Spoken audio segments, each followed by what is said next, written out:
case, let me tour you to the labs that we have in PCCR. First is ballistic laboratory room, and second is polygraph laboratory room.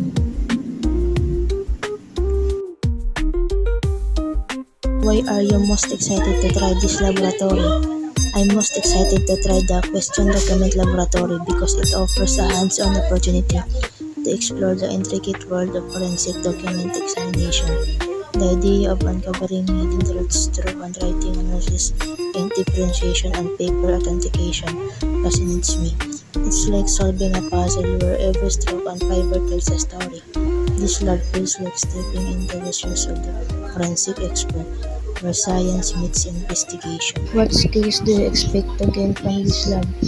From this lab, I expect to learn handwriting and signature analysis techniques, knowledge of ink and paper examination using forensic tools, critical thinking and attention to detail in evaluating evidence, proper documentation and chain of custody procedures for question documents.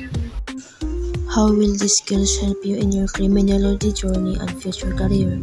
These skills are essential for my criminology journey because they sharpen my investigative mindset and prepare me for real world. In future roles as a law enforcement officer, being able to assess the authenticity of documents can be pivotal in solving cases. These techniques not only support criminal investigations but also contribute to the integrity of legal proceedings.